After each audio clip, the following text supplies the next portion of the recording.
Dulu masjidnya kecil, pengurusnya larangannya banyak.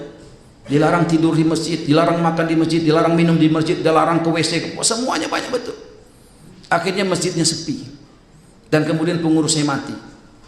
Ganti pengurus Pak Paujan, berubah cakrawalanya. Bagaimana menjadikan masjid menjadi tempat menyenangkan. Alhamdulillah sekarang Grab datang ke masjid.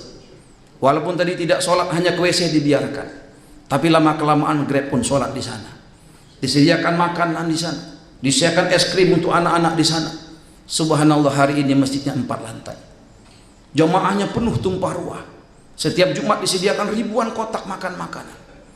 Bapak ini sekalian, singa ganas saja dari hutan kalau dikasih makan, hari-hari dikasih makan, lama-lama jinak itu singa.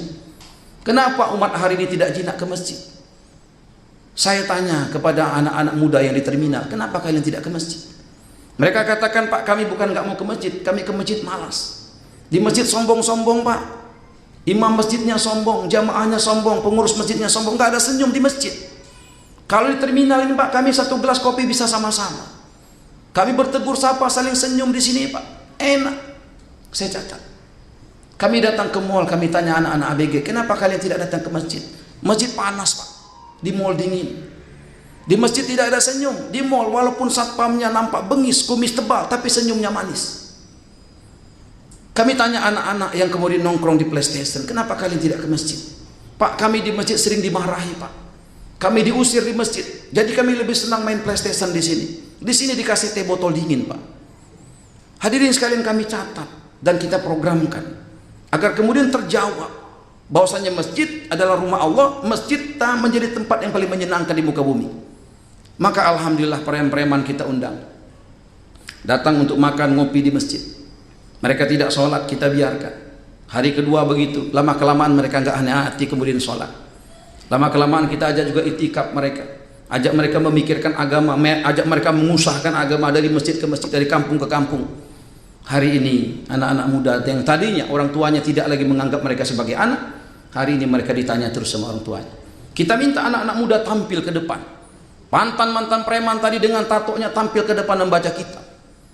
Mereka katakan, Pak, saya nggak bisa bahasa Arab. Enggak usah dibaca Arabnya. Saya juga nggak ngerti bahasa Arab. Udahlah, kamu baca yang kamu ngerti aja, bahasa Indonesia aja. Maka dia baca padilahnya sholat, bahaya meninggalkan sholat. Belum dibaca, preman ini menangis, Pak.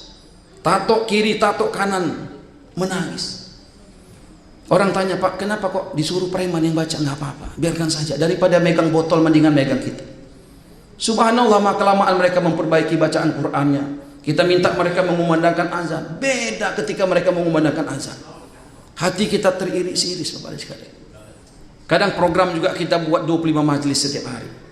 Kadang kalau tiba di Jakarta, kita datang ke Senen, ke rel-rel kereta jam 11 sampai jam 12 malam, menjumpai umat Nabi yang sedang mabuk. Pernah satu malam, Bapak sekalian, ada orang preman yang lagi mabuk. Kami datang, assalamualaikum. Dia lihat kita, dia kabur. Ada satu orang lihat kita, tenang sebentar, Bang. Perkenalkan, nama saya Helmi Hasan. Abang siapa namanya? Masya Allah, Bang, kita ini saudara, Bang. Kenapa kita bersaudara? Karena ada kalimat yang sama di hati kita, la ilaha illallah Muhammad Rasulullah. Dunia sementara, akhirat selamanya, Bang. Semua orang akan mati, orang mati nggak bawa apa-apa kecuali bawa iman dan amal soleh. Kalau kita bawa iman walaupun sebesar biji zarah, Allah akan tukar dengan surga. Hadirin sekalian, kemudian setelah itu dia menangis dan kemudian botol pun ditinggalkan. Kami berjalan lagi, kemudian ada bajai yang host musik kencang betul.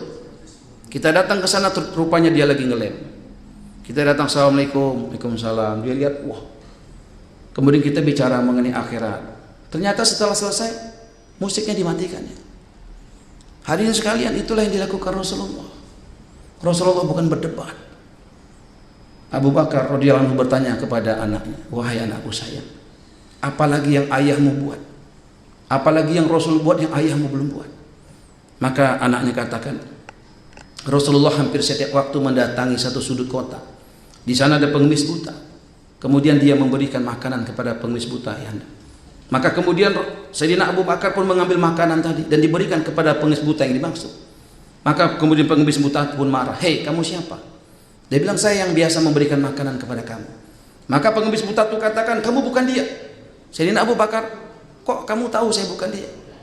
Maka kemudian pengemis buta itu katakan, saya tahu Karena orang yang biasa memberikan makanan biasanya dilembutkan dulu, sehingga saya tidak sulit menelannya. Hadirin sekalian, Sayyidina Abu Bakar pun menangis. Bagaimana Rasulullah begitu cinta dengan umat ini? Maka orang buta itu tanya, kenapa kamu menangis? Maka Sayyidina Abu Bakar katakan, ya saya bukan dia. Lalu siapa dia? Dia adalah baginda Nabi sallallahu alaihi wasallam. Bapak hadirin sekalian, maka kemudian orang buta pun bersyahadat. Sayyidina Abu Bakar tanya, kenapa kamu menangis? Kalau itu Muhammad, maka ketahuilah hampir hari dia memberikan makanan, selalu saya katakan, anak muda, kamu orang baik, kamu jangan dekat itu Muhammad. Muhammad orang jahat, orang gak benar, tukang sihir. Hadirin sekalian, begitulah Islam hadir di tengah-tengah dunia ini.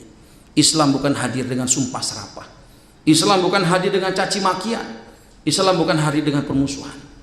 Islam hadir dengan kasih sayang. Islam hadir dengan kemanfaatan. Islam hadir dengan khairun nas.